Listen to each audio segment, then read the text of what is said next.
Ya, sebelumnya, Assalamualaikum warahmatullahi wabarakatuh.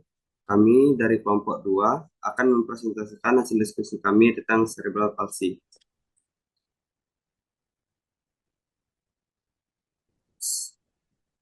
Sebelumnya, izin memperkenalkan diri, nama saya Farel Arfidiarta dan teman saya ada Karina Sandra Karesna, yang kedua ada Keisha Sabira Putri Wahyudi, yang ketiga ada Nabila Oktaviani Putri, lanjut Nur Sofia, Osisa Sabila, dan Resya Mutias. Next presenter akan disampaikan oleh Sofi. Ya, jadi kita masuk ke pengertian cerebral palsy. Cerebral palsy adalah gangguan pada kelompok neurologis yang menyebabkan kerusakan pada cerebrum yang disebabkan oleh cedera otak atau perkembangan abnormal otak yang terjadi ketika otak anak masih berkembang saat sebelum kelahiran, selama kelahiran, sesaat setelah kelahiran, ditandai dengan kelainan tonus otot, gerakan dan keterampilan motorik, dan disebabkan oleh cedera pada otak anak yang sedang berkembang. Gangguan motorik cerebral palsy sering ditandai dengan gangguan sensasi, persepsi, kognisi, kemampuan berkomunikasi, perilaku, epileps, dan masalah muskuloskeletal sekunder. Kemudian tanda dan gejalanya adalah muscle tone, otot terlalu kaku atau terlalu lemah, kurangnya koordinasi otot. Kemudian ada perkembangan yang lambat, permasalahan dengan makan, gangguan kecerdasan, kesulitan untuk berkomunikasi, kurangnya koordinasi gerak, kesulitan berjalan, dan gangguan pendengaran serta penglihatan. Dan selanjutnya ada etiologi atau penyebab. Disebabkan oleh gangguan perkembangan atau kerusakan otak yang terjadi pada masa kehamilan, saat persalinan, atau setelah lahir. Penyebabnya dapat berupa kelainan genetik, infeksi pada ibu atau janin, gangguan aliran darah ke otak janin, serta kekurangan oksigen saat lahir atau asfiksia. Selain itu, infeksi otak kernicterus dan cedera kepala pada bayi juga dapat menyebabkan cerebral palsy. 24% no obvious cause. Lihat pada data, penyebab cerebral palsy paling banyak terjadi pada masa prenatal, yaitu sebesar 44%. Prenatal berarti gangguan atau kerusakan otak sesudah terjadi saat bayi masih di dalam kandungan. Misalnya karena infeksi pada ibu, gangguan perkembangan otak, atau masalah aliran darah ke janin.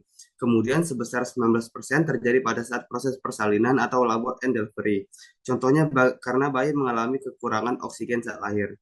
Selanjutnya faktor perinatal sebesar 8% yaitu gangguan yang terjadi di sekitar waktu kelahiran. Sedangkan early childhood sebesar 5% yang berarti kerusakan otak terjadi pada masa awal kehidupan anak, misalnya akibat infeksi otak atau cedera kepala.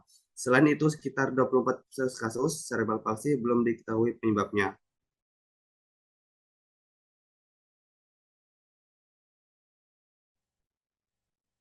Baik, selanjutnya untuk cerebral palsy memiliki beberapa jenis. Yang pertama, hemiplegia, tipe cerebral palsy yang mengenai satu sisi tubuh. Gangguan melibatkan satu lengan dan satu tungkai pada sisi yang sama. Pada hemiplegia terjadi peningkatan muscle tone atau spastisitas pada satu sisi tubuh, sehingga gerakan menjadi kaku dan sulit dikontrol.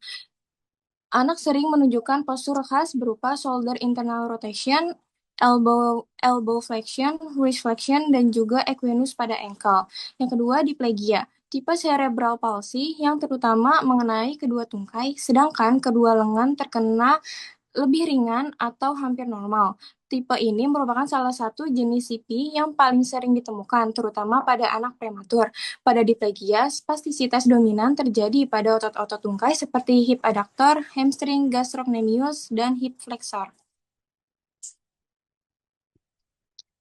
Yang ketiga, ada ataksi cerebral palsy, tipe CP akibat kerusakan cerebellum yang menyebabkan gangguan keseimbangan dan koordinasi gerakan. Ciri-cirinya keseimbangan buruk, koordinasi terganggu, tremor saat bergerak, gerakan tidak stabil, dan muscle tone cenderung rendah. Yang keempat, triplegia, tipe cerebral palsy yang mengenai tiga ekstremitas, biasanya kedua tungkai dan satu lengan. Jenis ini lebih jarang ditemukan dibanding hemiplegia atau diplegia. Gangguan motorik pada triplegia menyebabkan keseimbangan menurun, koordinasi terganggu, kemampuan berjalan lebih terbatas, dan juga penggunaan salah satu tangan menjadi kurang optimal. Selanjutnya, ada jenis cerebral palsy yaitu atetoid. Untuk atetoid cerebral palsy memiliki ciri utamanya adalah gerakan involunteer atau gerakan tidak sadar yang lambat, menggeliat, dan sulit dikontrol. Muscle tone pada pasien juga bisa berubah-ubah. kadang kaku lalu bisa lebih lemas. Karena itu pasien sering kesulitan mempertahankan postur dan koordinasi gerakan kurang baik.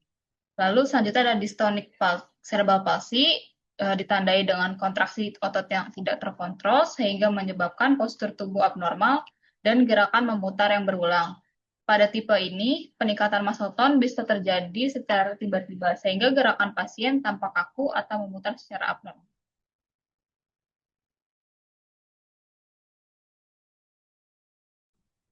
Baik, selanjutnya ada quadriplegia. Bentuk cerebral palsy paling berat karena mengenai keempat ekstremitas, trunk, dan sering juga otot leher serta wajah. Terdapat spastisitas berat secara menyeluruh sehingga anak mengalami keterbatasan signifikan dalam duduk, berdiri, berjalan, mempertahankan postur, dan aktivitas fungsional lainnya. Anak dengan quadriplegia sering mengalami gangguan penyerta seperti skoliosis, kontraktur berat, hip dislocation, gangguan menelan, gangguan bicara, epilepsi. Sebagian besar anak menggunakan wheelchair, sitting system, standing frame, serta ortosis untuk positioning dan pencegahan deformitas.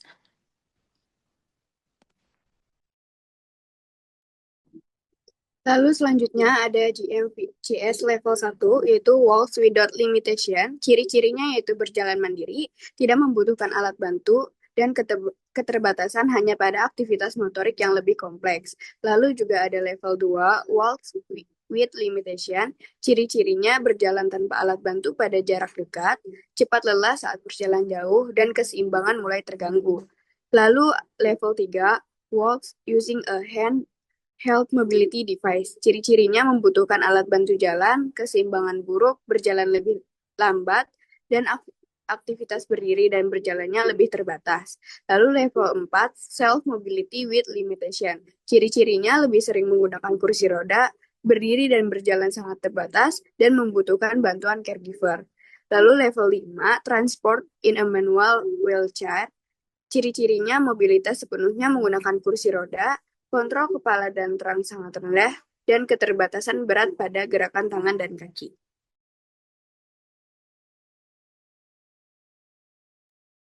Lalu yang selanjutnya ada treatment untuk cerebral palsy. Yang pertama ada terapi fisik. Terapi ini melatih otot agar kuat dan gerakan menjadi lebih lancar, seperti latihan jalan menggunakan alat bantu atau pijat khusus. Yang kedua ada terapi okupasi dan bicara. Terapi okupasi mengajari aktivitas harian seperti makan atau memegang pensil, sementara terapi bicara membantu untuk berbicara dan juga menelan. Lalu yang ketiga ada obat-obatan. Obat seperti baclofen atau suntik botox untuk mengurangi kaku pada otot. Alasannya, obat dapat menghentikan sinyal saraf berlebih yang membuat otot menjadi tegang, agar pasien lebih nyaman gerak dan mengurangi rasa sakit. Yang keempat ada operasi dan alat bantu. Operasi SDR atau potong saraf tertentu di punggung bawah untuk kurangi kaku kaki, atau operasi tulang memperbaiki posisi. Alat seperti kursi roda atau tongkat bantu jalan. Tim multidisiplin menyediakan perawatan medis anak dengan cerebral palsy sepanjang masa hidup mereka untuk mengelola berbagai kondisi terkait, serta memberikan dukungan dan kebutuhan psikososial. Tujuan pengobatan cerebral palsy bukanlah menyembuhkan kondisinya, melainkan menjaga kualitas hidup dan mengusahakan penderitanya dapat menjalani kehidupan senormal mungkin.